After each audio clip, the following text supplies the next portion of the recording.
And largely, like I said, we're in 1 Samuel chapter 1. This awesome story about Hannah. And it's only one chapter, but there's so much information in there actually for us. And I'll give you a little bit of extra information just because a lot of times when you're reading, you begin reading the first book of Samuel, a lot of the information that the author is giving you is actually, it supposes that you understand certain things. For instance, when Hannah and her husband head to worship God, they go to a place called Shiloh. And Shiloh is not Jerusalem, Shiloh is about 30 miles away from where they live. The word for where they live in the very first verse is Ramathaim Zophim. And largely wherever I was reading about it, it just called it Ramah. So I guess it was known as the shortened term for it. Okay, well, Kim, are you moving too much to read? Because I can get another reader. Oh, I can do it. Okay. So I would like you to read verses 1 through 8 for us of 1 Samuel chapter 1. Okay. 1 Samuel 1. Verses what? 1 through 8. Okay. Now there was a certain man of Ramathah Zophim of the mountains of Ephraim, and his name was Elkanah, the son of Jeroboam, the son of Elihu, the son of Nahu, the son of Zeph, an Ephraimite. And he had 2 wives. The name of one was Hannah, and the name of the other was Peninnah. Peninnah had children, but Hannah had no children. This man went up from his city yearly to worship and sacrifice to the Lord of hosts in Shiloh. Also the 2 sons of Eli, Hophni and Phinehas, the priest of the Lord, were there. And whenever the time came for Elkanah to make an offering, he would give portions to Peninnah his wife and to all her sons and daughters. But to Hannah he would give a double portion, for he loved Hannah, although the Lord had closed her womb. And her rival also provoked her severely to make her miserable, because the Lord had closed her womb. So it was year by year, when she went up to the house of the Lord, that she provoked her. Therefore she wept and did not eat. Then Elkanah her husband said to her, Hannah, why do you weep? Why do you not eat? And why is your heart grieved? Am I not better to you than 10 sons? Okay, so we're given, thank you, Kim, we're given the picture here of Hannah. We're not really told very much about her, except that she's one of 2 wives that belong to a man named Elkanah. If you go through this lineage that they do give you of Elkanah, you find that he is a Levite, or of the tribe of Levi, which is important because later his son Samuel will become a priest. And of course, that was right along the lines of what God allowed. So he has 2 wives. Remember that in the Old Testament days, multiple wives were permitted or overlooked, or I don't know if you'd say accepted. It was not the way that God wanted things to be, and Jesus explained that later in the New Testament. But for now, they were putting up with multiple wives. We also don't know, and some people like to point this out, and I don't know that it's a bad idea to point out the fact that he might have had other wives. There might have been other children, but this isn't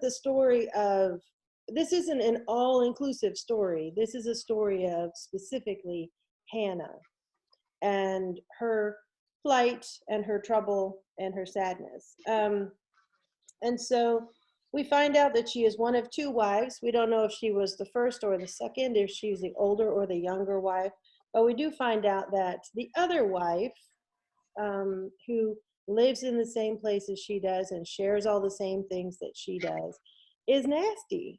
She's difficult. She's she has children and has been blessed by God with children, and instead of being gracious and loving and open to Hannah, she tortures her. bullies her, really.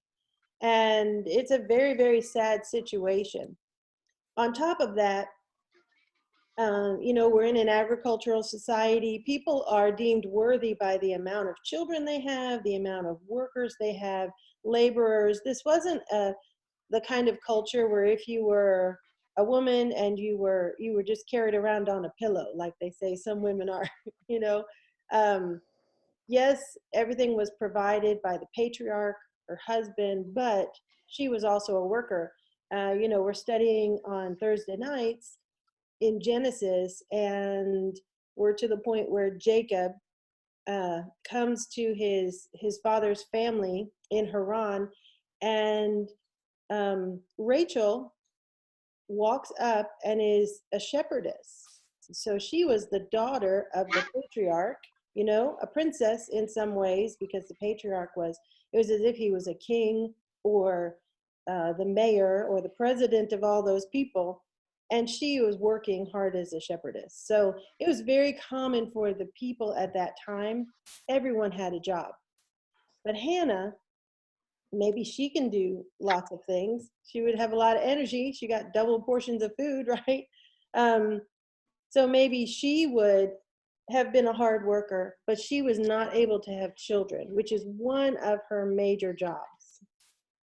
Did I freeze? Okay. So not only was she supposed to be a hard worker, but having children was actually part of her job description as a wife. You are to give children and remember, so that they're laborers, and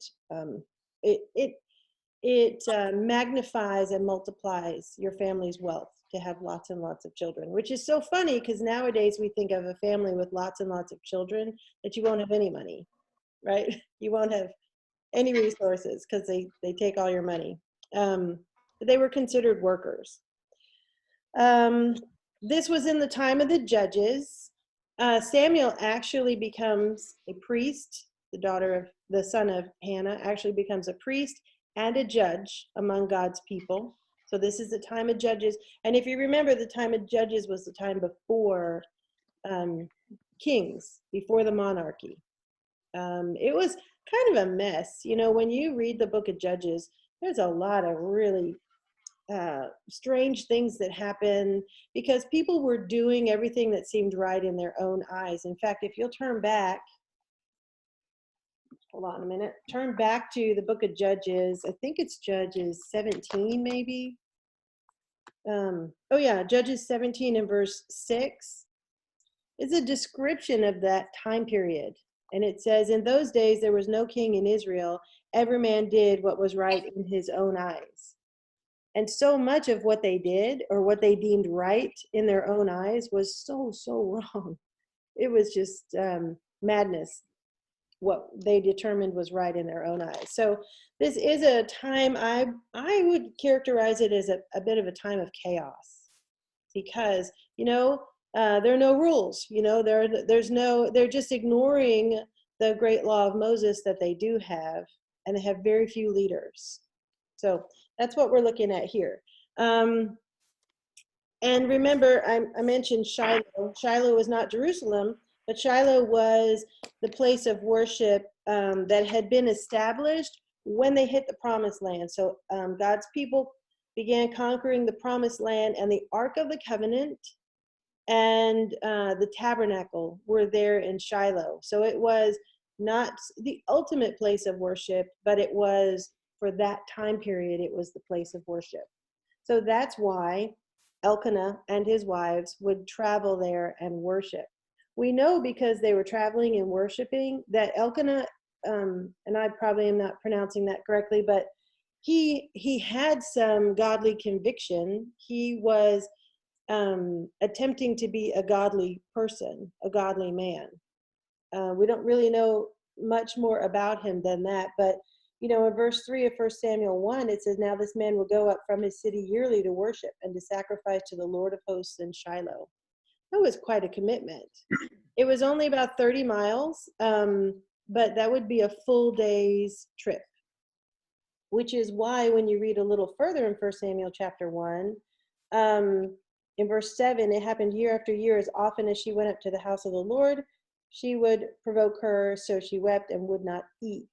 They're actually, I guess it's down in verse 9 that we didn't get to, but they're eating and drinking in the city of Shiloh because they had to lodge there. They had to stay there because they'd taken the whole first day to travel there. So it was an event. He definitely went, made a point to go every year, which was a big, big deal. Let's see. Does anybody have any comments from verses 1 through verse 6?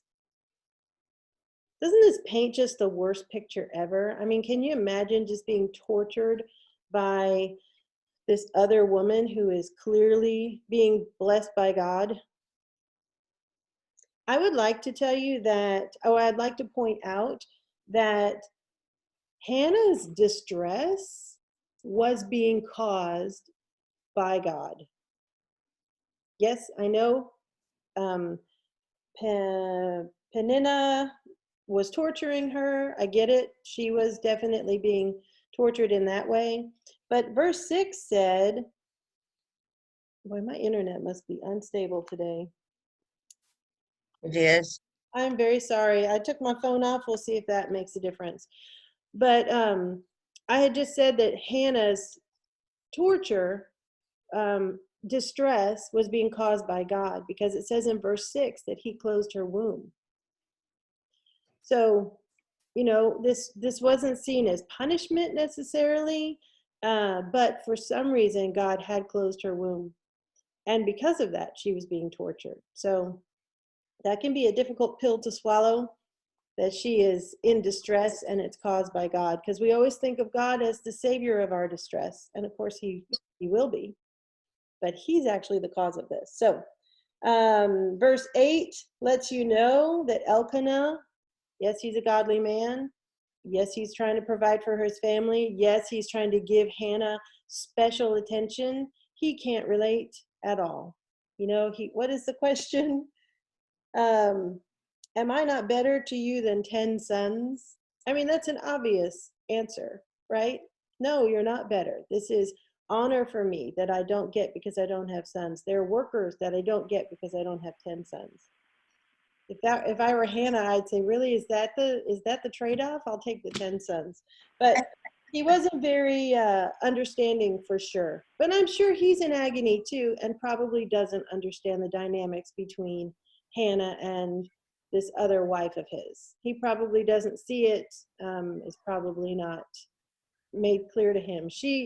I don't know that she spoke up the way that Sarah spoke up when Hagar was torturing her. And she spoke up, and Abraham said, just handle it. But here we have these two women feuding. So Kim, will you read for us again? Let's see, 9. I'd like you to read 9 through 11.